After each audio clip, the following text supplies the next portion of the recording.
number one question I get asked is, what is a futurist and what does a futurist do? It is true that there's a lot in life that we don't have a lot of control over, and there's a lot about the future that is unpredictable. We don't know what's going to happen. But if that's your only response to the future, you're going to never accomplish very much, and we're never going to do anything more than kind of create and recreate more efficient paths rather than doing something great or doing something that is truly different. Some futurists will focus most on making forecasts about the future. Others will be more focused on thinking of innovations or assisting people to dream up new ideas, in a sense, what is possible in the future. And then the third thing, of course, is what's preferred. That's tended to be in my career where I focus most of my energy, working with enterprises. They might be a public or a private organization. They might be a community who want to answer the question, what kind of future do we want? It's less about what kind of future do we expect and more about what kind of future do we want. I have this passion for trying to figure out what that could look like and encouraging people to get out of their day-to-day kind of boxes in which they live.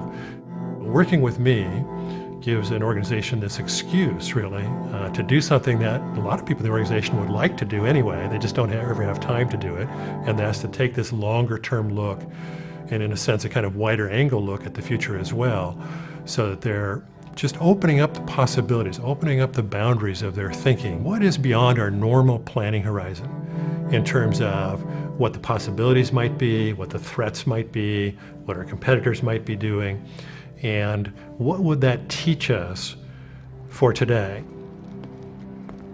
If you don't go far enough back in memory or far enough ahead in hope, your present will be impoverished.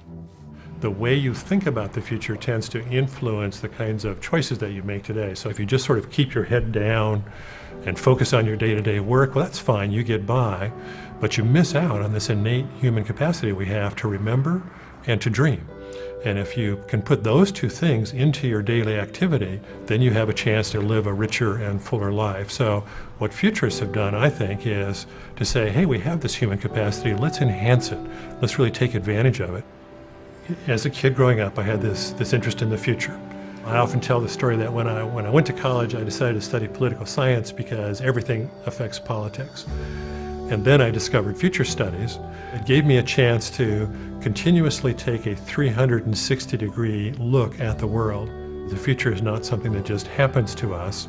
The future is something that we do, and that we, as a society, as a human species, must be able to create a better world than the one we have lived in and the one that we're living in now. One of the things that drives me as a futurist and really as a human being is interest in the longer-term future for my children. You know, if you think of their lifespan, then you really start to get to the end of this 21st century. And the question of what kind of world is really going to be left for them, what kind of world is going to be available for them. Well, I just grew up just interested in change and changing the world. And this is the avenue that I've chosen.